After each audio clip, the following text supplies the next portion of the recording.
6월 정책자금, 이번 달은 정말 일정 착각하면 그냥 놓칠 수 있습니다. 올해는 정책자금 접수 방식이 기존 매월 접수에서 격월 접수, 분기 접수로 바뀐 자금들이 생기면서 일정이 훨씬 복잡해졌습니다. 상담을 하다 보면 접수 일정이 헷갈려서 자금을 놓쳤다, A 자금을 신청하고 싶었는데 B 자금 접수 일정이랑 착각했다, 선착순이 아니라고 했는데 바로 마감됐다, 이런 후기들이 참 많습니다. 이번 영상에서는 6월에 실제로 접수되는 정책자금 일정, 그리고 많은 분들이 잘 모르고 지나가는 상시 접수받는 정책자금까지 한 번에 정리해드리겠습니다. 이번 영상 끝까지 보시면 분명 도움되실 거예요. 먼저 이번 6월 정책자금 흐름부터 말씀드릴게요. 6월은 1주차부터 3주차까지 접수가 계속 이어집니다. 1주차에는 중소벤처기업진흥공단, 흔히 중진공이라고 부르는 자금 접수가 진행됩니다. 서울과 지방지역은 6월 1일부터 2일까지 접수가 진행되고, 경기와 인천 지역은 6월 4일부터 5일까지 접수가 진행됩니다. 여기서 중요한 건 지역별 접수일이 다르다는 겁니다. 서울에서 사업하시는 대표님과 경기에서 사업하시는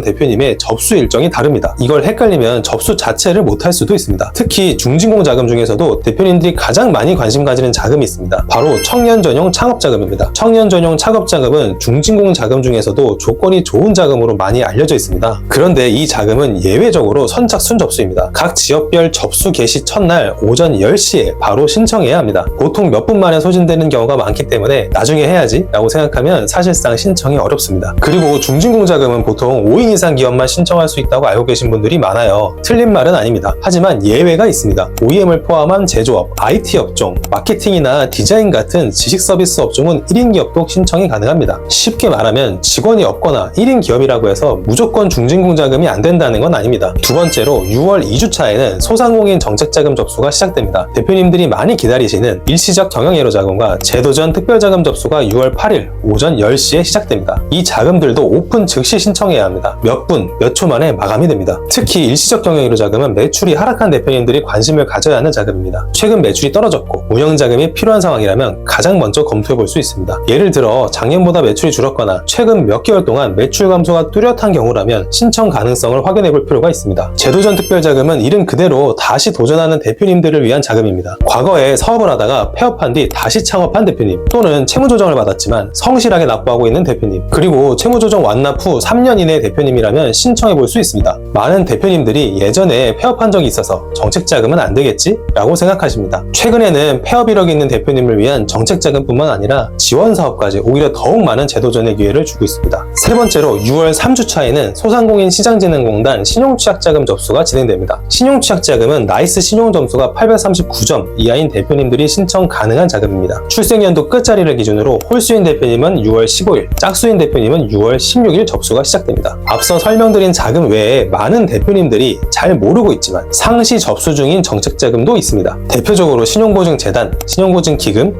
기술보증기금은 상시 접수를 하고 있습니다. 그리고 소상공인 정책자금 중에서도 상시로 검토할 수 있는 자금들이 있습니다. 대표적인 예가 상생성장 지원자금과 소상공인 졸업후보 자금입니다. 먼저 상생성장 지원자금은 스마트 스토어 운영 중인 대표님들이 꼭 확인해 볼 만한 자금입니다. 스마트 스토어를 운영하고 있고 자금 신청일 기준 최근 1년 동안 매출액이 500만 원만 초과하면 신청 대상이 됩니다. 다음은 소상공인 졸업후보 기업 자금입니다. 이 자금은 말 그대로 소상공인에서 소기업으로 성장하고 있는 대표님들이 신청해 볼 수 있는 자금입니다. 많은 대표님들이 이 자금을 잘 모르세요. 왜냐하면 이름부터 조금 생소하기도 하고 생긴 지 얼마 되지 않았기 때문입니다. 해당 자금은 쉽게 말하면 이제는 작은 소상공인 단계를 넘어서 매출과 고용이 어느 정도 성장해서 소상공인을 졸업하고 소기업, 중기업으로 성장할 수 있는 기업을 지원하겠다는 취지입니다. 소상공인 졸업후보 기업 자금은 매출액이 소기업 기준 30%를 넘어야 하고 근로자 수도 소상공인 기준 상한보다 최대 2명이 적은 수준까지 올라와 있어야 신청이 가능합니다. 예를 들어 음식점의 경우 3년 평균 매출액이 4억 5천만 원 이상이고 25년 평균 근로자 수가 3명 이상, 5명 미만이라면 검토해 볼 수 있습니다. 도소매업의 경우 평균 매출액이 18억 원 이상이면 기준을 만족합니다. 이 자금은 일반적으로 막 창업한 대표님보다는 어느 정도 매출이 올라온 대표님들에게 더 적합합니다. 많은 대표님들이 정책자금 신청할 때 가장 많이 하는 실수가 있습니다. 그냥 접수 열리는 자금 아무거나 신청하는 겁니다. 이렇게 거절 이력만 쌓이고 시간만 낭비하다가 수개월, 심지어 몇 년을 힘들게 흘려보냅니다. 정책자금은 누가 먼저 신청했느냐도 중요하지만 그보다 중요한 건 내 상황에 맞는 자금을 신청했느냐입니다. 나에게 딱 맞는 정책자금 조달 플랜, 무료 상담은 더보기 또는 댓글을 참고하여 상담 신청 남겨주셔도 좋습니다. 앞으로도 소상공인 대표님들에게 도움이 되는 정책자금과 정부 지원 사업 정보를 쉽게 정리해드리겠습니다. 영상이 도움이 되셨다면 구독과 알림 설정, 그리고 찬스 솔루션 무료 정부 지원 사업 공유방도 운영 중이니까 들어오셔서 정부 지원 혜택 놓치지 마세요. 감사합니다.